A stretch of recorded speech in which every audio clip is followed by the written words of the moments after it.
Olá, você que nos acompanha no canal da Metsu no YouTube, seja muito bem-vindo. Eu sou a meteorologista Estel Cias. Te inscreve, aciona as notificações, deixa o teu relato, teu comentário para a gente, que é muito importante. Em Metsu.com você acompanha todas as informações atualizadas diariamente. Neste domingo tem muita informação, muito conteúdo atualizado, que você pode acompanhar de forma gratuita. Acompanhe também de forma gratuita nosso monitoramento de raios, imagens de radar, que será, aliás, muito necessário nessa primeira semana aí do mês de maio. E se precisar de um laudo, preencha aqui o formulário laudo se a Metsu entra em contato com você.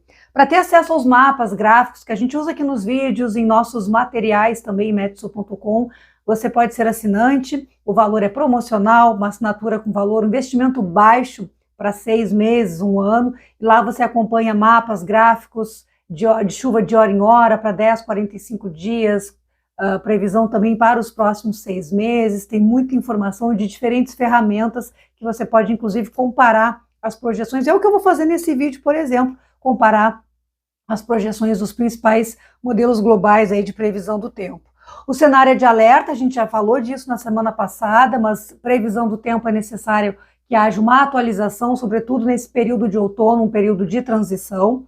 Ocorre que nós teremos nesta virada de mês, nesses últimos dias de abril e no começo, primeira semana basicamente aí de maio, um padrão que lembra a primavera do ano passado. A primavera do ano passado, que no auge do El Niño trouxe situações de enchentes, de alagamentos, de inundações em setembro, em outubro e novembro. O que aconteceu naquela época? Nós tínhamos uma espécie de bloqueio atmosférico atuando em partes do sudeste e do centro-oeste, ondas de calor persistentes, prolongadas, históricas atuaram naquela região, bloqueando a chuva toda aqui no sul. Um padrão bem típico de El Niño. Naquele momento era o auge do El Niño. Nesse momento, El Niño está perdendo força muito perto de terminar a sua atuação, sua influência global. Mas esse padrão se repete agora nesse começo de outono, em que nós teremos nesta semana dados históricos de calor, de temperatura, que algumas partes do sudeste especialmente podem alcançar os 40 graus,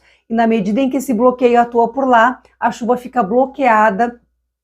Lá o tempo é firme, ensolarado, com temperaturas muito altas, aqui o tempo é chuvoso e instável. E teremos vários dias, vai ser um período prolongado de chuva, então chama a atenção o período longo em que a chuva irá ocorrer diariamente do Rio Grande do Sul, parte de Santa Catarina, Argentina e Uruguai, e os volumes, o acumulado de precipitação excessivo a extremo, que encontra o Rio Grande do Sul depois de um período de chuva, porque nas últimas 72 horas os acumulados de precipitação já passam de 100 milímetros em diversos municípios gaúchos, destaque ali para o oeste, Quaraí com quase 180 milímetros, isso em 72 horas, Rio Grande com mais de 100 milímetros, Canguçu, áreas do centro e norte do estado, região de Tupanciretã, que teve um temporal muito intenso, Santa Cruz do Sul, que passou também por uma tempestade fortíssima neste sábado. Então, essa chuva que vem, ela vem após já um período de instabilidade. Então, vamos falar das projeções. A gente vai trazer no final da tarde a previsão detalhada para o Rio Grande do Sul, aquela previsão que a gente traz todo domingo, início da segunda-feira, a previsão da semana. E aqui nós vamos apresentar os mapas de projeção de quantidade, de volume de precipitação. É importante que haja essa divisão, porque senão fica muita informação num vídeo só, ou mesmo em texto, e fica muito longo. Então, projeção do modelo canadense até o dia 5 de maio, isso aqui é acumulado de chuva, o que a gente vê em grande parte, vejam só, Santa Catarina e Rio Grande do Sul, área em marrom. Área em marrom e bege, em tons de bege, vai de 100 a 200 até 250 milímetros de precipitação neste período. Isso corresponde a 100, 200% da média histórica desse período, de abril para maio. Maio até alguns municípios diminuem um pouco a quantidade de chuva, mas em média é muito parecido, uma diferença aí de 20, 30, 40 milímetros. Então a gente tem toda essa área que cobre praticamente o estado do Rio Grande do Sul inteiro, grande parte do centro e sul de Santa Catarina, e essa área aqui em rosa e lilás é que preocupa, porque projeta de 300 a 400 milímetros. 300 a 400 milímetros, depois de um período nessas últimas 72 horas em que já choveu bastante. Então os rios, arroios já estão um pouco mais cheios. E tendo todo esse volume de precipitação, realmente o risco de enchentes, de alagamentos, de inundações aumenta demais nessas áreas. E é preciso falar que eu estou mostrando aqui a projeção do modelo canadense, vou mostrar agora a projeção do modelo Icon, também até o dia 5 de maio, então são diferentes ferramentas, a gente vê que a distribuição espacial, ou seja, onde vai chover mais forte, ela é um pouco diferente. Todos os modelos concordam, todas as soluções convergem para uma projeção de chuva excessiva volumosa nos próximos 5 a 7 dias, todos concordam. A área exata onde vai chover 300, 400 milímetros, inevitavelmente ou infelizmente isso de fato vai ou tem grande chance de acontecer, é que os modelos divergem um pouco. O modelo anterior colocava mais no centro-sul, o modelo Icon coloca aqui mais na região das Missões, uma área de 250 a 300 milímetros, ele reduz um pouco em relação ao modelo anterior a área de chuva extrema, mas vejam, em geral, o mesmo desenho, metade sul de Santa Catarina, com esses acumulados de 200 a 250 milímetros,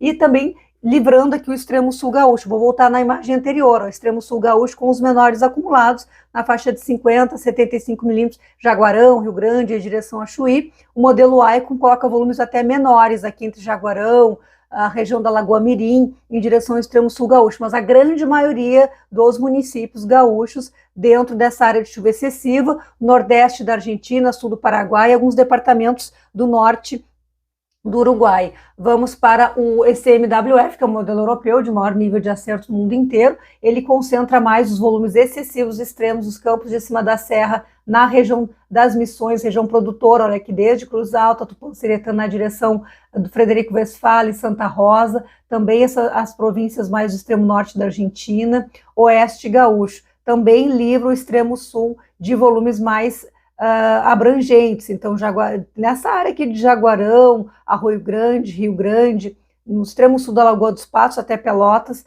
em direção ao sul gaúcho, mas grande parte do território gaúcho num cenário de alerta, um cenário excepcional.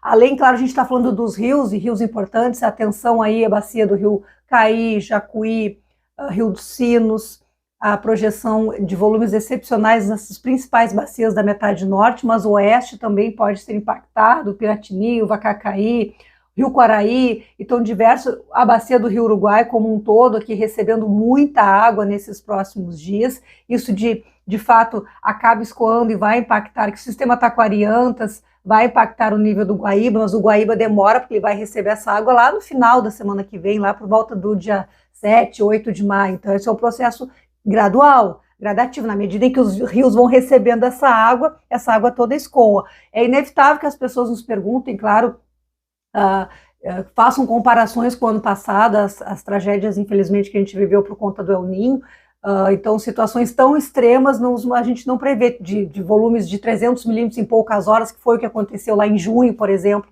na região do Paranhana, depois, mais tarde, em setembro, no Vale do Taquari, não se desenha isso, é um processo gradativo, porque o que vai acontecer? Essa briga, essa queda de braço entre as massas de ar quente e frio, no centro-sul da Argentina tem ar frio, tem essa massa de ar extremamente aquecida, extrema, histórica no centro do Brasil. Então vai ficar essa queda de braço. Então, em alguns momentos o tempo abre, melhora no sul do estado gaúcho e chove mais na parte norte. Em outros momentos a chuva desce novamente na direção do sul, então não vai chover igual todos os dias em todas as regiões, vai ficar um vai e vem da chuva do sul para o norte, para o leste, isso no dia a dia, no curto prazo é que a gente vai conseguir detalhar. Então, de uma forma geral, eu trouxe aqui os acumulados para todo o período, mas no dia a dia, como a chuva vai se comportar, isso a gente vai fazendo, detalhando no dia a dia para que você possa se preparar, mas de uma forma geral, olhando lá para o dia 5, 6 de maio, de hoje até o dia 5, 6 de maio, praticamente todas as regiões gaúchas irão receber um volume excessivo, muito alto de precipitação, e inevitavelmente os rios, arroios terão impacto disso. Não só esse é o quadro que nos preocupa, mas a questão de o risco geológico, então o risco de queda de barreiras, deslizamentos de terra, estradas que podem vir a ser bloqueadas em razão dessas quedas de barreiras, o setor agrícola que está na fase final da colheita, a soja teve um atraso em razão do excesso de chuva lá na primavera, a gente falou muito disso aqui, que esse seria um desafio no momento da colheita, então estradas rurais, estradas secundárias que acabam recebendo também muito essa água, pode ter queda de pontes, dificuldade no escoamento da produção, e as próprias lavouras podem ficar em algumas áreas do estado com 200, 300 milímetros, são 300, 400 litros por metro quadrado, então recebendo toda essa água, realmente as lavouras podem ter um prejuízo aí nesse final também. Então vamos ficar atentos, a gente vai ficar acompanhando. Aqui também eu queria trazer para vocês Isso aqui é a projeção de risco hidrológico, do modelo hidrológico do sistema Copérnicos, que ele é baseado, ele usa os dados do modelo europeu de projeção de chuva e acopla o modelo hidrológico. Então ele faz um cálculo do quanto que irá chover e como isso vai impactar os rios. E a gente fez um recorte para o Rio Grande do Sul, e a gente vê que em vermelho e lilás, que são muitos rios do Rio Grande do Sul, rios também dessa província de Corrientes, Misiones, na Argentina, alguns rios também em departamentos mais do norte do Uruguai, em vermelho, a gente vê em vermelho e lilás muitos rios e arroios em situação de alerta para enchentes nesses próximos 7 a 10 dias. Então, muita atenção, a gente vê esses tons de cores mais fortes aqui do centro para o norte do Rio Grande do Sul, parte do oeste, com destaque também as áreas que podem ter um quadro mais crítico. A gente vê aqui a bacia do Rio Jacuí, Taquariantas, também o Caí, esses outros rios do Oeste Gaúcho. Então, muita atenção a essas regiões. Todo o detalhamento em texto, com mapas, com gráficos, você acompanha lá em metsul.com, e durante a semana iremos acompanhar diariamente como é que vai se desenrolar todo esse cenário de muita instabilidade. Em alguns momentos, na medida em que o ar quente conseguir chegar ao Rio Grande do Sul, como eu falei, aquela queda de braço, esse ar quente pode trazer também temporais, com vento, com raios e até alguma situação de granizo. Mas a grande preocupação é com a chuva, que essa sim vai impactar a vida de todos os gaúchos nesses próximos dias. Então, siga nos acompanhando, que a gente vai trazer todas as informações nesses próximos dias. Até mais, gente.